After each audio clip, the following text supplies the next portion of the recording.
करना चाहते हैं? सबसे पहले जो 30 तारीख को मोकामा विधानसभा क्षेत्र में जो घटना घटित हुई है, इसमें हम मृतक दुलार चंद यादव जी के प्रति शोक संवेदना व्यक्त करते हैं और इस तरह की घटना की हम घोर निंदा करते हैं। प्रशासन शासन के द्वारा अगर इस पर सावधानी बरती जाती तो इस तरह की घटना की प्रवृत्ति कभी नहीं होती। आप इस तरह की घटना के शंका जाहिर पहले भी कर चुके थे, क्या बात है? देखिए, आपको मैं बता दूं, मेरी पार्टी लोहिया जनता दल 7 जुलाई 2025 को ही मुख्य निर्वाचन आयोग भारत सरकार को एक पत्र देकर बाढ़ और मोकामा विधानसभा क्षेत्रों के चुनाव को अलग अलग कराने की मांग की थी। हमने एक अंदेशा जाहिर किया था कि मोकामा में खास तौर से बहुत बड़े पैमाने पर हिंसा होगी, जिसकी वानगी आपको दिखाई पड़ी दुलार चंद यादव जी का बलिदान के रूप में। और मैंने उस वक्त भी ये कोशिश किया था कि बाढ़ को प्रथम फेज में और मोकामा को अंतिम चरण में, दोनों को अलग अलग की बात कही। और मेरी 7 जुलाई 2025 का जो पत्र है, उस पत्र को चुनाव आयोग के पास है, वो देख लें। तो क्या ये आप लोहिया जनता दल से करें कि राष्ट्रीय अध्यक्ष की सहमति से इस बात को आप रख रहे हैं? देखिए, मैं पार्टी का राष्ट्रीय प्रधान महासचिव होने के नाते जो भी क्षेत्र में घटना घटित होती है उस पर चिंता जाहिर करना, उस पर अपनी प्रतिक्रिया देना, ये मेरा अधिकार है और मैं उस अधिकार से इस प्रेस कॉन्फ्रेंस को कर रहा हूँ।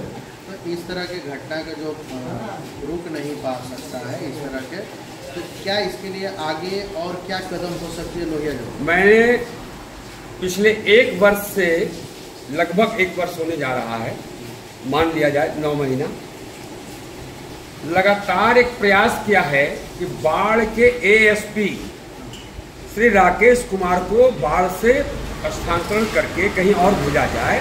जब तक ये बाढ़ में रहेंगे ऐसी घटना की पुनरावृत्ति होती रहेगी, क्योंकि वो कानून का पालन नहीं करे। मैंने पत्रों के माध्यम से डीजीपी साहब को, अपर मुख्य गृह सचिव साहब को, गृह सचिव साहब को और माननीय मुख्यमंत्री जी को, माननीय महामहिम राज्यपाल महोदय को और इसके साथ एसएसपी साहब को और एसपी ग्रामीण साहब को, लगभग सभी संबंधित उच्च अधिकारियों के समक्ष श्री राकेश कुमार के बारे में जानकारियां दी है कि ये कानून का उल्लंघन कर रहे हैं और इनको यहाँ बाढ़ से हस्तांतरण करके कहीं और भेजा जाए। बाढ़ में किसी स्वच्छ और अच्छे छवि के अधिकारी को बाढ़ में लाया जाए। अभी भी जो है कि कार्रवाई किया गया कि जो थाना अध्यक्ष थे उस क्षेत्र के, उन पर गाज गिरी, तो पुलिस तो अपना काम कर ही रही है।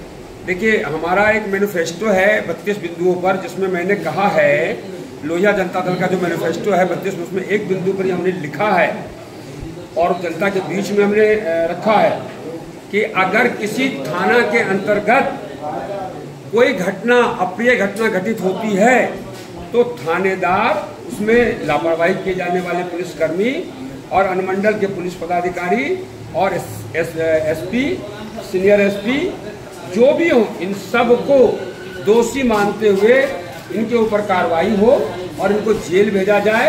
और अगर ये दोषी साबित होते हैं तो इनको कम से कम आजीवन कारावास या फांसी की सजा दी जाए। ये हमारी पार्टी का मैनिफेस्टो है। आगे के जो है कि राजू चंद्रवंशी जी के क्या जो है कि रहेगा?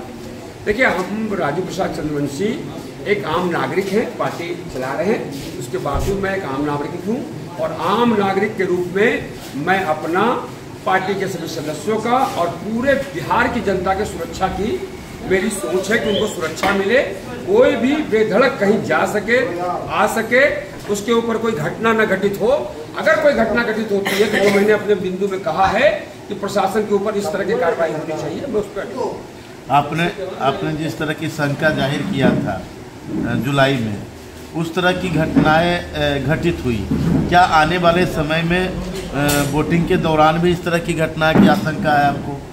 देखिए, मैं आपके माध्यम से शासन प्रशासन में बैठे, सरकार में बैठे लोगों से सिर्फ इतना ही आग्रह करूंगा कि अगर बिहार की धरती में जन्म लेने वाला यहाँ के एक भी मतदाता का अगर कोई नुकसान पहुँचता है, शारीरिक क्षति पहुँचती है, तो सरकार को अपने आप को फेल्योर मानते हुए उसे इस्तीफा दे देना चाहिए।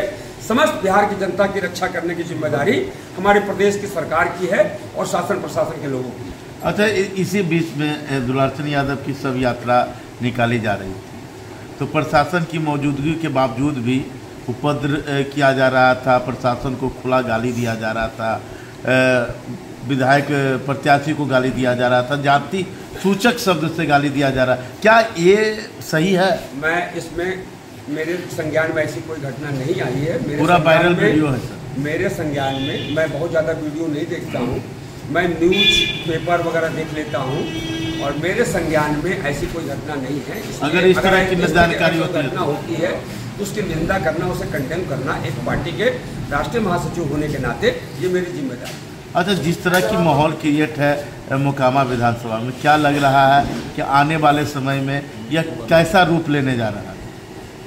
अभी मोकामा विधानसभा में 6 नवंबर को चुनाव है और मैं उम्मीद करता हूं मोकामा और बाढ़ की तमाम सम्मानित जनता से कि किसी भी तरह के अपराध या अपराधियों से डरने की जरूरत नहीं है। स्वेच्छा से मतदान स्थल पर जाकर मतदान कीजिए और अच्छे उम्मीदवार को चुनाव जिताकर विधानसभा में भेजिए ताकि आपकी समस्याओं का समाधान हो सके।